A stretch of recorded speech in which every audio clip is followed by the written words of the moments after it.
All right, let's get started. I'm a 35-year-old guy, and my wife, who's 38, cheated on me. I don't have many people to confide in. We have 6 kids, yes, you heard it right, 6 of them, all 8 years old or younger. One of them wasn't even a year old when all this started. My wife has always had a tendency to be a bit immature. She often insists on hearing what she wants to hear. She's vulnerable to people-pleasing, except for me, and she tends to take her frustrations out on me. When change is needed, she tends to explode. I've come to realize that, for the most part, I've been the one preventing her life from being chaotic and unstable, much like her 2 sisters, one of whom is her twin and the other is older. This isn't meant as criticism, it's just evident that this behavior runs in the family. They share many similarities. I used to take pride in being the one guy who hadn't been cheated on. We've been together for almost 10 years now. But now, I'm not sure what to do. It's clear when things began to spiral out of control. She went back to work, which was manageable as long as she worked in the mornings. This meant we didn't need daycare. She was on a 4-11:30 shift, and I would head to work when she got home. Starbucks, of all the places, I'll come back to that later.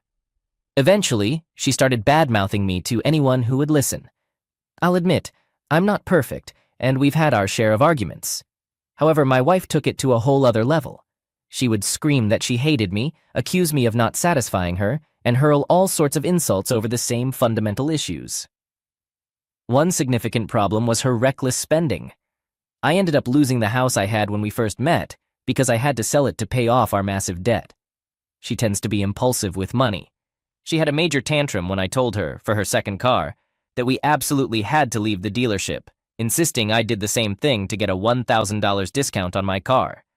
In the end, she threw a fit, sold her previous car for much less than its value according to Kelley Blue Book, got a new car that was also overpriced, and ended up with a $855 monthly car payment for what I'd consider a decent but not luxurious car, the top model of the Mazda CX-9.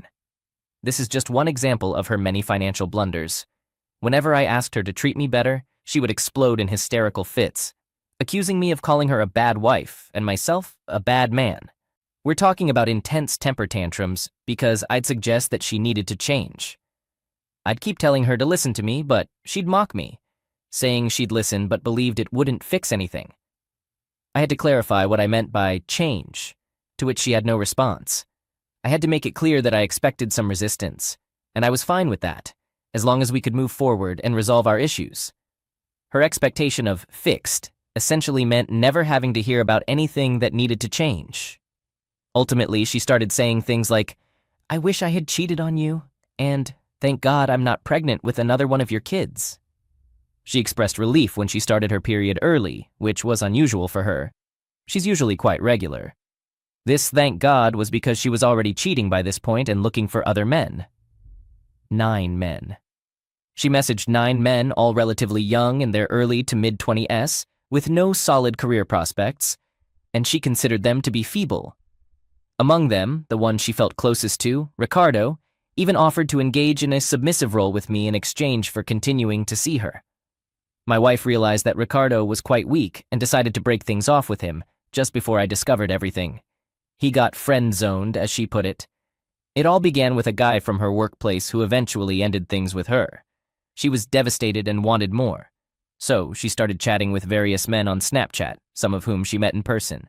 She had closeness with one during their first encounter. During this whole ordeal, as my wife was taking on more hours at work, I ended up assuming nearly full responsibility for our kids. She was going out 3 times a week. One particular day, during a date, she picked a fight with me. I vividly remember it. It was February 11th. It was at that point I finally told her that I needed access to her phone, or I would file for a divorce. The way she instigated that argument made it abundantly clear that she had already bailed on that date. She called me, asking when I would be home, and I offered to skip my workout since I had left a bit late. I was apologetic about it and said, "I can skip. I left late. I don't want to be late." She replied, No, go ahead," but then guilt-tripped me by saying, "I don't want to have to hear you complain about it later." I responded, "I can make my own decisions. What are you doing?" She took it as an accusation, though it wasn't, more of a "why are you fighting with me" question, and she hung up on me stating, Stop embarrassing me in front of my friend." I couldn't hear the friend she was with, so I called her back and asked, "Really? What's going on? What was that about?" She more or less said, "How dare you embarrass me in front of my friend? I'm canceling our date." I made it to the gym, and then she tried to guilt me again, saying, "Sure, I should drive to our date drunk and die." At that point, I told her, "We talked at 4:40, and it's now 5:15. You were already drinking before you said that. You're just not good at lying to realize what you just revealed. I'll ask again, what's going on?" She disappeared for a whole day and didn't return until 11 at night. It's possible she was with Tori, a colleague, bad-mouthing me. I saw their Snapchat messages, which aligned with the timeline. However, these arguments continued for an extended period, and that date was the turning point when I told her that I needed to see her phone, or we were finished. Coincidentally, I still hadn't discovered the truth. She had a hidden photo app that resembled a calculator, and I hadn't noticed it. Furthermore, the text messages contained nothing suspicious. We used Snapchat primarily for our kids, so I didn't think much of it. On the 16th, I logged into Snapchat, and that's when I came across Beth, the name she had given someone, and it was clear they had intimate conversations. Initially, I thought this was a woman, and I confronted her about it. She allowed me to believe that she had a close relationship with a woman. I told her that if this was what she wanted, given that Beth had suggested we involve me next time, as mentioned above, where I mentioned that Beth said they would even let me be intimate with her. She needed to understand that despite any man's temptation, I had 6 kids and I would never do anything to harm them. To me, that's not what a relationship is about. I was committed to our relationship. If that was her choice, my answer was a resounding no. In hindsight, it made me seem naive, and it also made her feel terrible about herself, realizing the kind of man she had. Because let's be honest, how many men would turn down such a scenario? She let me believe this, along with the fact that only Cole from work and Beth on Snapchat were the people involved. She even told Cole that she loved him. She showed him a picture of me getting upset about headphones during a minor argument. Immediately after, she asked me to get a towel for her, something she had never asked me to do before, and sent an angry picture of herself in a towel to him while I was in another room, making up for telling her not to touch my headphones. I felt utterly betrayed and hurt. I took care of those 6 kids, which involved providing food, cleaning, changing diapers, and looking after them on weekends when she worked, as well as mornings until 1:30 p.m. This meant making breakfast, lunch, changing diapers, and preparing bottles. Every night, once I got home, I let her have some time to herself, and I took care of the kids. This included giving them baths. I also took over cooking completely. I took care of the kids almost entirely, while she mainly focused on doing laundry. Despite all this, she badmouthed me to everyone. Even the woman who looked after our kids told her it was okay to cheat. My wife asked for advice, and the woman responded with, "If you're truly happy with Chris, then don't cheat. But if you're just looking for a little fun on the side, why not?" No one stood up for me. She had spoken ill of me enough that they all played into her narrative. As I discovered more lies, she lied, fought, and threw objects across the house. She physically attacked me, screaming like a maniac, and any time I mentioned leaving, she would physically block me and scream. If I tried to defend myself by raising my arms, she would yell, "Don't touch me! Don't touch me!" in an attempt to get me to lower my guard so she could attack me. She even threw a pan and threatened in front of our children multiple times with that same pan. On one occasion, she threw cat food at me, causing it to explode on the wall. I've also been hit in the back of the head by an Xbox One controller she threw in a fit of rage. She even threw a slow cooker at me at one point. Most of these incidents occurred after she admitted to lying, and I expressed my anger, although I generally restrained myself from saying hurtful things. During that incident when she threw the slow cooker and accused me of thinking she was a 403, I responded, "I don't think you acted like a 403. I know you acted like a 403. Yes, it was unkind, but her behavior was indeed erratic. She engaged intimately with the guy from Snapchat the first day she met him. She concealed her involvement with various men multiple times. First, it was Cole and Beth, Ricardo, then 3 more, including another random guy from Snapchat. Later it was 4, a friend of her ex's. I then found out that some girls from her workplace helped her get a guy's number named Thor. Additionally, she had plans to meet 2 guys online when she went down to Vancouver. Interestingly, she skipped a visit to her cancer-stricken mother to spend another night with Ricardo after I found out. She claimed that this guy had offended her, but I later discovered that she had downloaded a picture of his sister on the morning she left to stay at a hotel with him, which contradicted her story. Her family got upset when they learned about this, as they had been abandoned due to her actions. There were some silver linings in this situation. All the men involved weren't particularly attractive, and my wife knows that I'm the best she can do now. Additionally, I'm bigger than all of them, which admittedly felt satisfying. Another advantage was that I didn't just sit back. I fought back. This was partly because I had been cheated on before, and knew what happens if they sense weakness or desperation. So, here's some advice for men who have been cheated on. Don't beg them to stay. She called me crying before she left that day, saying I didn't understand what it was like to lose someone she cared about so much, since Cole had stopped talking to her. I remained silent until I finally said, I don't understand what it's like to lose someone. Are you listening to yourself? She made a few more attempts to provoke me, and I responded, no, stop right there. Do you think I'm on the phone right now, eagerly waiting for you to get back because I'm in pain and can't live without you? And that I'm struggling with how much I want you to stay? Consider this. It's exactly the opposite. I'm not speaking because every fiber of my being is screaming for you to leave. She hung up. Until that point, she had been telling me that she would leave me for Cole. To be honest, I wasn't entirely sure about my next steps, but I wanted to buy some time. So that was my initial reaction. She didn't believe me. Instead, she spent the night in a hotel with Ricardo, which I figured out later, instead of visiting her mom. At first, my wife still didn't buy it. Somehow she forgot our history, how we started, and who I was when we met. We began dating because I had been cheated on before. Back then, the woman I was with thought I was bluffing, but I wasn't. I left her. So, with my wife in the present, I connected with 2 women. I have a strong physique, keep myself in excellent shape, earn a good income, and I'm not one to boast. But I'm well endowed. I'm a go-getter, a provider, and someone who cares for and defends others. In a nutshell, I'm husband material. My wife made a poor choice to challenge me on this. One of the 2 women was an Asian named Delilah, and the other was a woman who messaged me on OkCupid. I didn't know her name, but she was undeniably attractive and knew how to play the game. She liked fit men, expressed a strong attraction to that body type, and proposed dating while listing all the things she'd do for me if I left my wife. These women were, without a doubt, highly appealing. My wife couldn't handle it. But you know what happened next? She shifted between losing her temper and begging me to stay. The threats to leave ceased. I never had any serious intention of pursuing anything with these women. I only did this to show my wife that I was coming from a position of strength, and that she wouldn't control my decisions, threaten me, or make calls for me as I could and would do better. She attempted to lie more and believed I wasn't serious once again. So I connected with more women. One of them claimed to have inherited a 3-bedroom house and expressed her intention to be a mom to my kids and share it with me. I showed my wife the text messages to prove it, so she wouldn't think I was just talking trash. Ironically, one of these women was named Sally. My wife had created a burner phone with the name Sally for these affairs. It's karma, right?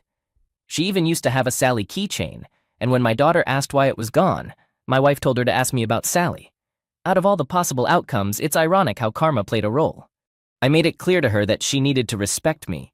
She thought I was weak, but I wasn't. I was undecided about what to do with her, mainly due to financial considerations and the kids. For now, we're just living together until I sort things out. I told her that if she continued to treat me poorly, I would have women on the side, just like the ones I'd already shown her. I'm extremely frustrated with all of this. It's all just absurd. So for now, I'm stuck in this situation. Once tax credits finish, her education should be manageable. After that, I'll bring this chapter to a close. Update. Let's dive into the first point. My wife had close relationships with at least 2 men, not just one, and not only Ricardo from my previous update. To be honest, anyone could have guessed this. I wasn't fixated on the idea that she only had a close relationship with one man. I knew who she hadn't met in person based on our conversations. So I had a hunch that this guy was one of the maybes. What demonstrates how I've come full circle on this matter and reached the point of being completely done dealing with it is that I don't care that she did. At this stage, I'm leaving anyway, since getting an annulment is almost a sure thing. I'll explain why as I go along. On the 14th of January, I took a day off work because the woman who usually watches my kids couldn't make it. My wife called me in a frenzy, fearing she might lose her job. So I stayed home, and she headed out. Well, Google Maps has been a helpful tool. I had checked it, but for some reason, something didn't add up. She went straight to Kirkland until 3:40, even though she works in Everett, not Kirkland. She had told both her friend and me that she was working. She had also asked me for a few days if I could take the day off or have Amber watch the kids. I was still deciding whether I wanted to pay Amber to babysit. This was the very first day she looked after them. The first day, guys, and she cheated, at literally the first opportunity. Now, normally this would be somewhat upsetting, but I already knew she had cheated, so it's just more of the same nonsense. But you're about to get as angry as I am because this one is just not okay. The 14th was the birthday of our second child, Caden. She had premeditated an affair on Caden's birthday. While I was sending her videos of all the kids as I watched them, she was having a close relationship with this guy. In this case, I trapped her. She had no way out. There were more reasons behind this. She had written in her notes to get Plan B from the store on January 14th. She initially denied it, then claimed she took it for Ricardo, but their close relationship didn't happen until February 1st. To make matters worse, she started her period exceptionally early on January 19th and had messaged a friend on the 16th asking how long it takes for Plan B to take effect. I had brought this up before when she denied it, and she said she was just looking into it, then admitted she took it for Ricardo, who she said was the only guy. The timeline just didn't add up. She first admitted to seeing him, but not the close relationship. I pointed out that she was with him for 4 hours, so there was no use in lying. Then I presented the dates and Plan B scenario. She finally broke down crying. The typical fake remorse of a cheater when they know you're serious about leaving kicked in. She rapidly said, "You can have a close relationship with Lily," a girl from work who was cheated on and has a free pass. "You can have a three-way with me, please. I didn't tell you because I knew you would leave. Just do whatever you want, but please don't leave." I informed her that I didn't want any random contact, and I meant it. It's the truth. It's not in line with who I am. Now, onto a less disturbing update, and this one is so ridiculously absurd that it falls on the comical side of the spectrum. Throughout January, she was exchanging messages with yet another guy she met online. This guy was professing his love for her, calling her his angel, and she seemed to be completely captivated. I really couldn't care less. But here's the kicker. She had claimed to have lost money from her purse months ago. Nope. This guy online kept pestering her to load up gift cards and send them to him. My wife displayed such an astounding lack of judgment that she sent money to a guy who barely spoke English online and turned out to be a catfish. She sent him tons of gift cards, totaling hundreds of dollars. Good grief. Now, for the grand finale, or should I say the worst part. For those of you who may not believe in God or karma, I noticed a guy sending my wife a message out of the blue, asking how she was and mentioning that he hadn't seen her in a long time on February 16th. Well, for those in the know, February 16th was the exact day when I discovered she had been having affairs, although I wasn't yet aware of the full extent. He messaged her during the same time frame as our morning argument. He sent the message exactly at the same time. What are the odds? This guy had been absent for about a decade, and this is the day he suddenly decided to message her, precisely when we were fighting because I found out about her affairs. To narrow it down to a 2-hour time frame, we fought for a few hours before she went to work and he messaged her at the same time.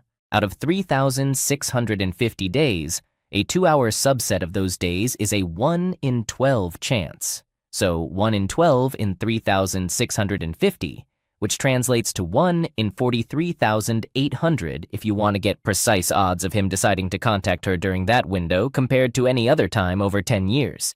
Humans, however, are far more intricate, and I would argue that each moment holds even greater weight.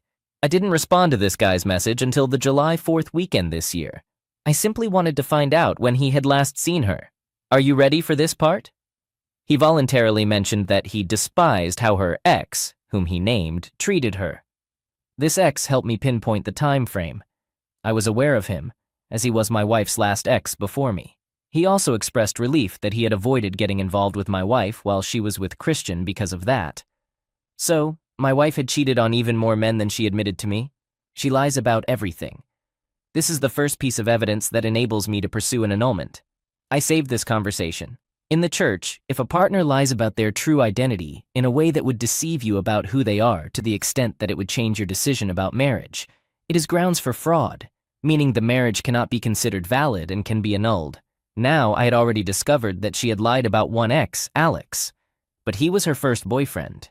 She could argue that it wasn't part of a pattern of behavior she was concealing, that she was young, naive, and hadn't thought it through, that it was a mistake she simply didn't want to revisit years later. However, this man was involved just before me and was yet another instance of relationship infidelity. This means she was trying to hide her consistent pattern of behavior. I now have strong grounds for annulment, and that brings me some satisfaction. However, there's more to this story. This isn't what I was asking if you all were prepared for. He inquired about where she went after the last time they had an intimate encounter, because he never heard from her again. So, I wanted to determine the time frame, considering that my relationship with Christian was in the summer, and my wife and I began dating in the fall. At this point, I wasn't even considering the obvious. It didn't even occur to me. I asked him when he believes they were last intimate because, pretending to be her, I wouldn't know where I went if I didn't know when it happened. He responded with, "I don't know, I think it was when coats just became a thing." I still wasn't thinking about the obvious. I inquired, "Oh, like in the fall?" So I was contemplating the possibility of an overlap when my wife and I began our relationship. I initially refrained from calling it dating because I knew she was quite desperate, offering me three-way with her twin. I officially labeled it as dating on November 19th, following a few months of her attempts to convince me to date her, assuring me that she would be mine and faithful. It was like preliminary dating, and she had informed me that we were exclusive. So when this guy mentioned this, I thought, "Well done, Rebecca. I knew you weren't really exclusive." Then I inquired further. I asked, "It wasn't as late as November, was it?" He responded, "Yes, that's when I started to feel anxious." Even before I could ask my next question, he voluntarily said, "So I might have a daughter?" My first child, Zoe, was born 2 weeks ahead of schedule. Her original due date was August 2nd, 2012, which would have coincided with my birthday. But she was born on my mother's birthday, July 18th, 2012. She was conceived around November 9th, based on my wife's menstrual cycle. This was early in our relationship when we were still together. I then asked this person, "What makes you think you might be the father?" He explained, "Well, ex-friend, a mutual friend of my wife's and his, told me she was pregnant about a month after we were intimate, so it's possible. I know the exact day everyone learned about my wife's pregnancy. I have a good memory for dates. It was December 11th. As I mentioned earlier, the approximate conception date was November 9th.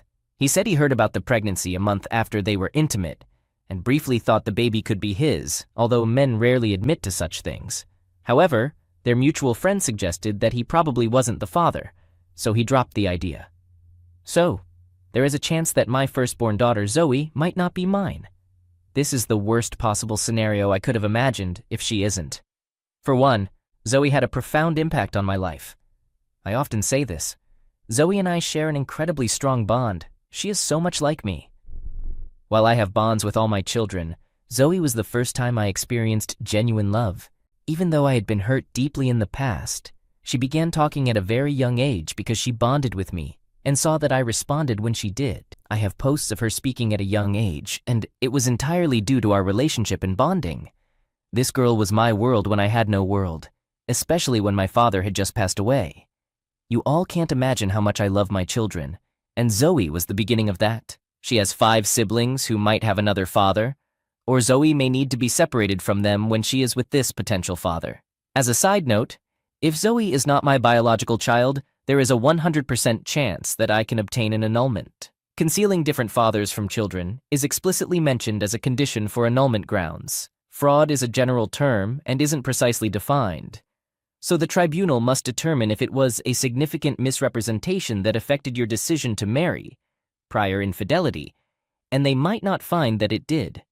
Misrepresentation regarding children is explicitly listed as a factor, and it essentially serves as a get-out-of-marriage-free card. So while this situation is incredibly distressing, it may ultimately be a blessing. I've arranged for a paternity test for Zoe, which I sent in yesterday, July 6th, with expedited results, and I plan to do the same for my other children. Keep in mind that, for annulment purposes, the concealment of such information must have occurred before we got married, which applies to 3 of my children. I understand that there are other reasons for conducting such tests, but the annulment aspect is my primary concern. I have also realized that daycare services are likely to expand to some extent, either through extended childcare tax credits or a subsidy under the Biden administration. I've mapped out my exit plan, so some of this news is troubling and some is positive. I've been processing it all at a rapid pace. In some ways, it has changed me for the better. It still feels surreal. I'll provide another update when Zoe's test results come in, and another update when I conduct tests for the other children. New update. My wife has a second phone, and today my daughter somehow got hold of it. My wife claimed she found the phone in a parking lot, but she quickly snatched it back and said she threw it away. When I attempted to examine it, she forcefully took it from me. I inquired about what she did with the phone, and she insisted she threw it away. This happened in front of my kids, and after she took it, she went outside to chat with my friend, whom we were picking up our kids from, as if nothing had occurred, just to silence me in public. I was sitting in the car with all my children. It was a calculated and strategic move on her part. If I pursued the issue, it would have led to a fight in front of the kids. If I confronted her, it would be a public confrontation in front of her friend. She made sure I was aware of her tactics. While the kids were in the car, I tried not to create a scene but insisted on retrieving the phone. She claimed she wouldn't rummage through the trash, so I told her I'd retrieve it myself. She refused to stop the car. In hindsight, she had simply hidden the phone in her pocket. Later, when we returned home, she agreed to go back and get it after I persistently called her out. I told her that her actions were not acceptable. She retrieved the phone from the trash and then grabbed me and kissed me while continuously trying to make me look at her. Cheaters and liars often use such gestures to exert control. She had deleted most of the text messages, but not all of the pictures. The phone was undeniably hers. Interestingly, she hadn't removed the monthly sign-up for Straight Talk Wireless since April 20th. Even after I had the phone, she continued to deny that it was hers, presumably thinking she had deleted all the evidence. However, she missed some pictures, and when I mentioned seeing photos of her at a location that wasn't our house, she asked, "What pictures?" She seemed keen to figure out how much I knew. She mentioned Amy from work and Colin, a not straight guy, but I wondered why she'd hide them. I believe she was lying.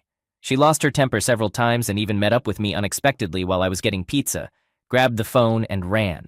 It was bizarre. When we returned home, we got into a heated argument. She was relentless and wouldn't admit her wrongdoing. She yelled more than I did, and I asked why she was allowed to yell each time I accused her of lying, even if I might be wrong, while I had every right to think she was lying. The situation escalated when she physically grabbed me again and tried to provoke me into hitting her. I restrained my hands behind my back, and she persistently pulled at them, urging me to strike her while screaming, "Hit me! Hit me!" She continued to push me around and onto the couch, and I repeatedly asked her to get off. I eventually warned her that I would call the police and take legal action if necessary. She taunted me by shouting out the door, "Help! Help! My husband is going to harm me!" to create a scene. She eventually called the police herself, claiming that she just wanted advice and was playing games. They took a long time to arrive as a result. Shortly before their arrival, she called me and asked me not to disclose her wrongdoing, and in exchange, she wouldn't reveal mine. I refused, stating that I would tell the truth. The police arrived, and everything seemed normal. One officer spoke to me and the other engaged in a conversation with my wife. The officer talking to my wife mentioned that he doesn't usually respond to calls for advice, but would provide her with some information. They were getting ready to leave. However, my conversation with the officer revealed more details. My wife assumed they were about to leave, so she was taking out the trash when they unexpectedly approached her and escorted her to the police car. She was subsequently arrested. I could see her expression change from thinking they would soon be gone to realizing, "Oh no, they're coming for me." My 2 older daughters became very distressed, almost having panic attacks, and they asked the police to call me. I was informed that she was being taken to jail. I don't have all the specifics. It was a confusing situation. My wife had attempted to challenge my bluff regarding the police and ended up calling them herself. I had warned her in advance, but she grew more audacious, thinking I wouldn't stop her. I did. Now, this arrest will be on her criminal record. I didn't want this situation, and I'm concerned about the impact on our children. I don't want a divided family. To those who might suggest removing the mother, it's not that simple. even when there's violence involved. At their age, my children would likely blame me, leading to years of trouble. Some studies supporting the idea that children are better off without their mother are, in my opinion, pseudoscience. I'm sorry, but it's the truth. A significant portion of such scientific studies, which my brother specialized in, is quite unreliable. I often outperform him when it comes to dealing with people.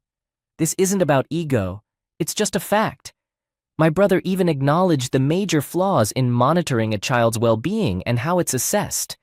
It's not advisable, regardless of what anyone says, to have the mother arrested and to remove children from her custody in most situations, unless they pose a severe threat to you or the kids. A minor altercation isn't sufficient. I wanted the police to merely give her a warning, and I expressed this to them. But apparently in Washington, the laws are quite strict. So my wife, who cheated on me, is now in jail. My children are more emotionally distressed than I've ever seen them. I have to deal with this difficult situation, and it's likely she has been cheating all along using this other phone. Here's another update. My wife has been released with a protection order. She talked to me before her release and admitted some things, but not everything. This has been a 6-month affair with the same guy named Ricardo, who turns out to be a man named Joe. I now have the second burner phone. On it, I found search history for X-rated movies involving non-straight men and a picture of my daughter Lily that she sent to this guy.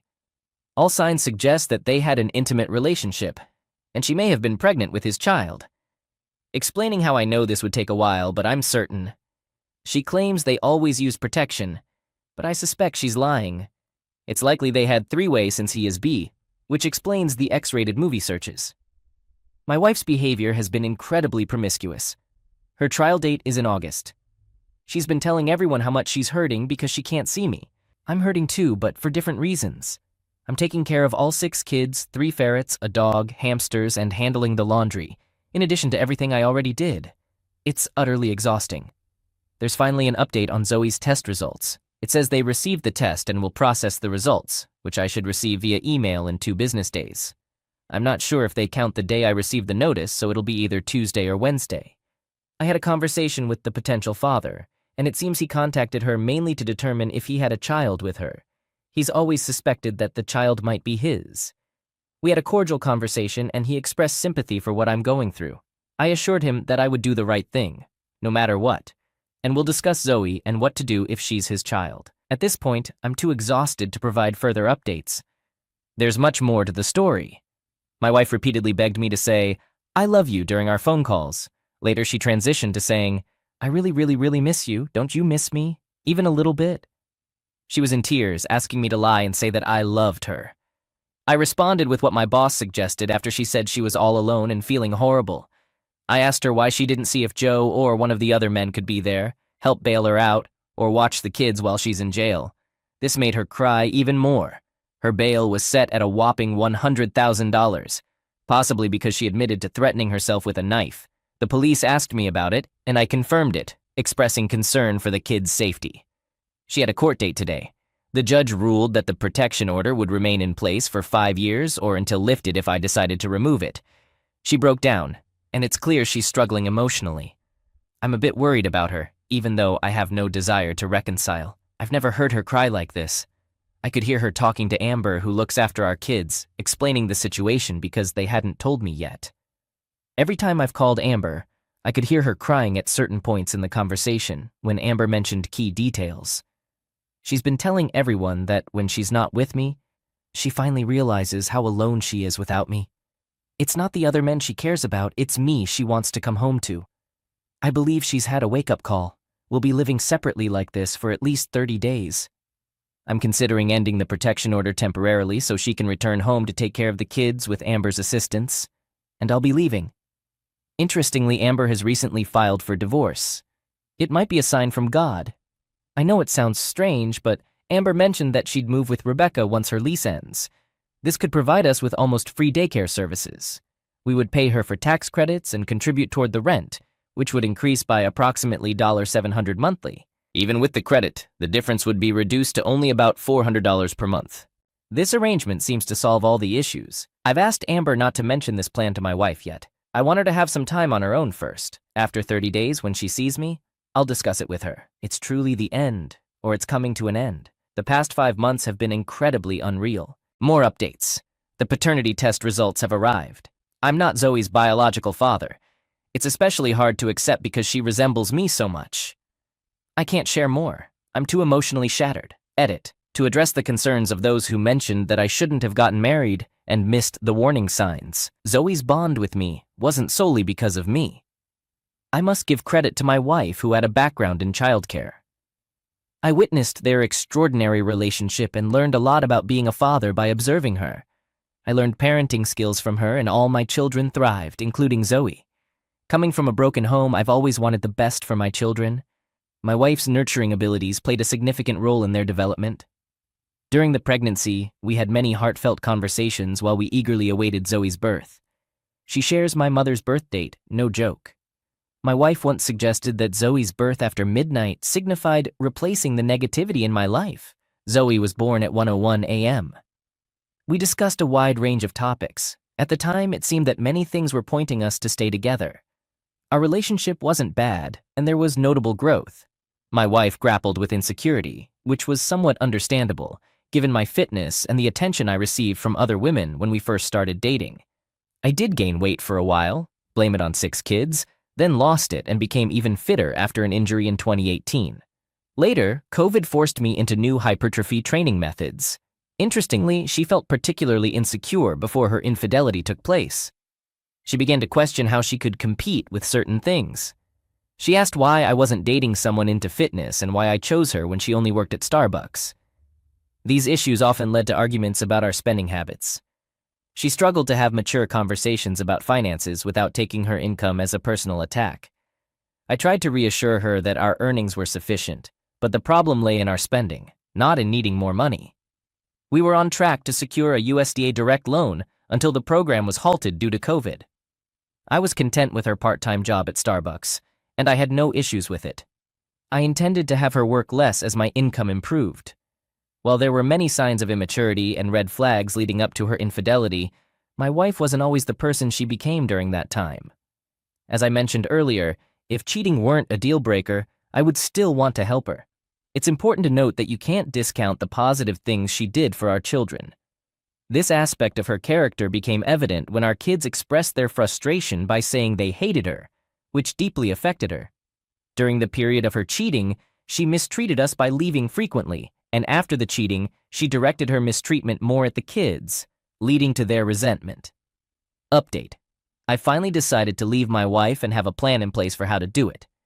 My work is relocating to Spokane, Washington, and I intend to buy a house on a piece of land there for around $100,000 for myself and another one for $220,000 for my soon-to-be ex-wife to live in with the kids. Modular houses are cost-effective and make this a viable option. Once childcare becomes available, as it likely will, I'll be in a good place. That's the outline of what I'm doing. But it's not the whole story behind why I'm doing it. I'm exhausted. Despite being only 36 years old, I often feel like I'm in my 60s. My energy levels are low and my mood is consistently poor. After all the turmoil that has occurred, as mentioned in previous posts, I didn't provide many updates once my wife went to jail. The short version is that my wife made promises to improve, and I decided to try to make things work for the sake of the kids. The longer version of the story is as follows. She was involved with a man named Joe and had already acquired a third phone, while a no-contact order kept us separated. There was no pause in her actions. She chose to be alone on my birthday, and then cheated again on her birthday. August 2nd is mine, August 3rd is hers. The no-contact order was put in place on July 12th and lifted on July 31st, just 19 days later, yet she couldn't resist breaking it. This behavior finally made me realize it was time to leave, although it's hard to explain exactly why this was the tipping point. I can, however, explain what she did that led me to this decision. It's a combination of several things that demonstrated how she regarded me, the kids, and her priorities, or lack thereof. On my birthday, despite being able to sleep at our place, she chose not to. The following day, she complained that I was going to leave her alone on her birthday, despite her doing the same on mine. Her expectation was for me to plan surprises, but all I asked was what she wanted for dinner. She reacted with tantrums over text messages. I eventually suggested she go to Joe, as he seemed so spontaneous. She responded with, "I don't want to." We argued and I told her to come back home, but she refused, fearing she might end up in jail. She claimed she had returned to our friend's house and assured me that we could start counseling the next day, insisting she wouldn't see Joe. However, she did see him. The context of her behavior and the things she said to me, along with her guilt trip about wanting to be the special person for my birthday, only to choose Joe as that special person for her own birthday, were the final straws for me. Her texts, thanking me for making her birthday special after making a mess of mine, were especially hurtful, especially when coupled with statements like, "You make me feel so happy and loved." Joe reached out to me on January 13th and shared the texts from that day, along with many other conversations between them. My wife held on to the third phone until January when I found out about it once again. I believe Joe is being truthful because we've talked and he now understands the situation better. He previously thought poorly of me but may have changed his perspective. She made false statements and strung him along with lies and dark thoughts. It's disheartening to see the texts. This revelation suggests that they stopped physically seeing each other in September and ceased intimate relations in August. However, she continued to talk to him, expressing love and a desire to be with him until January. She told me this was because she didn't want to end up alone if I left, and I believe her on this one, as much of her cheating likely stems from fear of being alone after her initial mistake, though I don't condone it.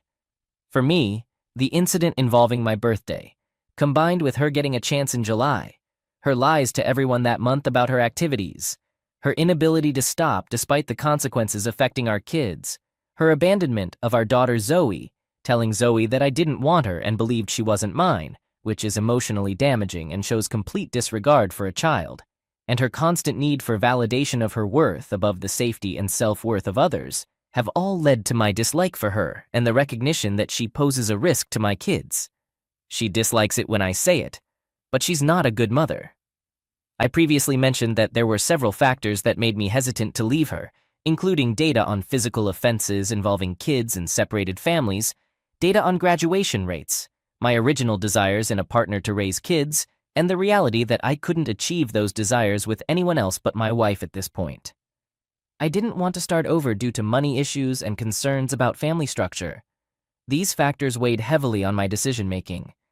However, the fact is that I can protect my kids on the first two issues myself, and I don't want to spend the next 40 years of my life with this woman. Regardless of my initial desires for life, I believe I can make the best of my kids and a new partner, which is a far better prospect than living with my wife. The financial problem is likely to be resolved. My wife will be a risk to the kids whether we are together or apart. If I get a house and make the separation amicable, providing a way for both of us to live our best lives, there won't be a need for conflicts. The route to Spokane is a solution that will get the job done. My wife now realizes this as well. She has genuinely changed her attitude, and I can sense it. I knew she was still engaging in questionable activities, which led to constant arguments. Her pattern of lying remains consistent and predictable. While I understand that her good behavior is only temporary because she knows I'm at my limit with her and I won't fall for it, it demonstrates that she will make an effort and accept this as a loss. Sometimes you need to experience a loss to take action. I believe she will be more attentive to our kids when we are separated, with fewer risks than now. If I provide an update in the future, it will come after I've separated, and I'll share details about how the kids are doing and how this situation unfolds. I might also share any lessons learned, offering hope or insight to others in similar situations. This is just done. Update. My wife is such a liar. The AP sent me text messages and more. My wife fabricated details that were entirely unnecessary and involved the kids in her web of lies in ways that astonish me. It's a lengthy list of partial truths, some of which are insignificant, but it illustrates the kind of stories cheaters concoct. They deliberately omit details to downplay the affair. I'm going to list some of these deceptions and categorize them so you can easily find examples of the deceit, although I'm using sarcasm when I mention entertainment, at least to some extent. Joe provided photographic evidence for the instances I'll describe below, along with numerous text messages. My wife and I used to participate in a Jack and Sally theme, where I would dress up as Jack and she as Sally for Halloween. She continued this tradition with Joe, but it gets quite intricate. Coincidentally, I once almost left my wife for someone named Sally during the early stages of our relationship. It's almost ironic, or perhaps a twist of fate. One day my wife came home and falsely claimed that one of the kids asked her about her Sally keychain and that she had disposed of it. She even told our daughter to ask Daddy what happened to Sally. In reality, she hadn't thrown the keychain away. She gave it to Joe, who sent me a photo of it. This also ties back to the first point. Moreover, we had a habit of hunting for painted rocks. We frequently ventured out to collect these rocks, often making an extra effort to find exceptionally well-painted ones by a local rock artist. On one such occasion, we rushed out to acquire a Jack and Sally-themed rock. Joe sent me a picture of that rock as my wife had given it to him. I stumbled upon a purchase record for a set of Best Friends Wherever I Am, You'll Be bracelets. I was aware they were intended for Joe and her, but my wife insisted they were meant for me and claimed she had lost them. It's worth noting that I already knew about the affair, and she had recently denied that the bracelets were meant for Joe, saying he wasn't special. However, Joe now possesses these bracelets. In her attempt to downplay the nature of her relationship with Joe, my wife adopted a phrase that was only used between us because of its childlike nature. We involved our firstborn Zoe by saying, "I love you to the moon and back." My wife referred to a certain intimate act as butterscotch. To her, being proficient in this act made her feel special, so she often purchased butterscotch-related items for herself or me. During her time with Joe, she had him buy a My Little Pony Funko toy named Butterscotch and subsequently gave it to me. Although not a major detail, this instance is relevant to the theme of deceit. Finally, concerning her actions, my wife initially claimed that Joe had physically offended her. Later, she asserted that their interactions were limited to intimacy without any excitement or special outfits. In reality, she kept lingerie at his house, had a key to his residence, and would engage in intimate activities while he was wearing his Starbucks apron. She still insists that it was Joe, not her, who was responsible. Regarding the key to Joe's house, she actually visited Joe's house on the day she was released from jail. Initially, she claimed she had nowhere to go and no car, which wasn't true since Joe doesn't have a car either. She was just making excuses. It's quite telling that her first action upon being released from jail was to go to his house, even after repeatedly promising that it was over. She simply couldn't let go. During the time the no-contact order was in effect, she went to the movies with Joe. It wasn't just a birthday date, as she had implied that they barely saw each other. In reality, she did exactly what I anticipated. With Amber taking care of the kids and her newfound freedom, she seized the opportunity to have more time for her affair, precisely as I had warned others she would. She got him a ring, most likely on the same day she got me one of those silicone rings. They had a 2-day Valentine's Day event. She falsely told him that I never got her anything for Valentine's Day, which was a lie.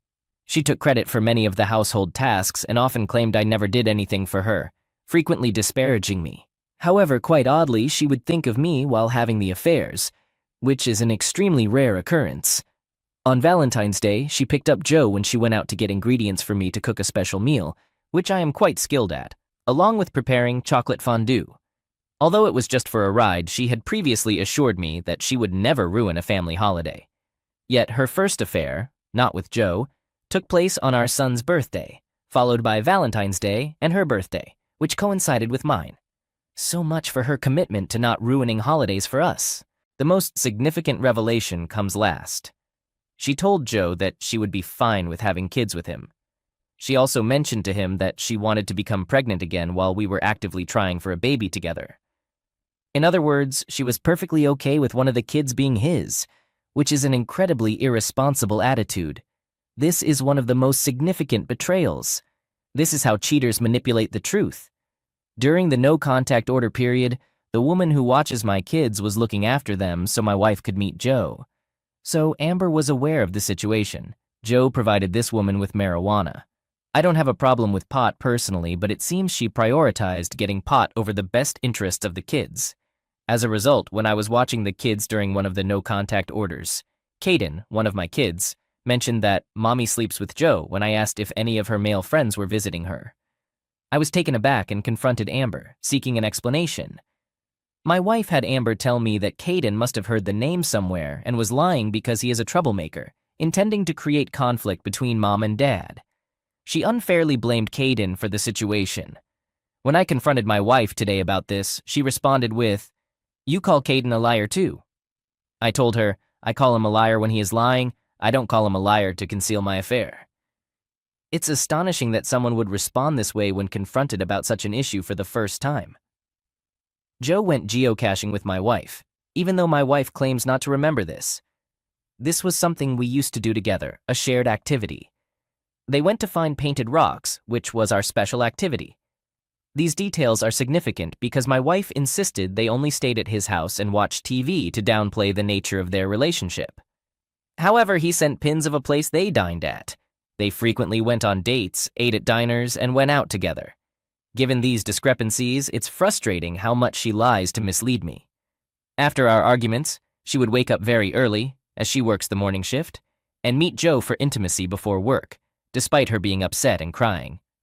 I had suspected this, and Joe confirmed it. My wife, however, claimed that this never happened. Whenever she wanted someone to comfort her, she would engage in intimacy with Joe after I expressed my pain. I had no one to turn to. I was left alone. Initially, my wife said they had been intimate about 5 times, but based on what Joe has revealed and the frequency of their meetings, 1 day off a week plus more, it's more likely to be around 50 times at the minimum. I love my life. I wanted to provide an update on a matter that I only realized at the end of my previous post. My soon-to-be ex-wife and I discussed the Zoe issue. We both talked to Zoe afterward. It's possible that my initial interpretation of the situation was incorrect. A friend had a similar perspective to my STBXW. It's entirely possible that my kids, including Zoe, heard or saw what happened.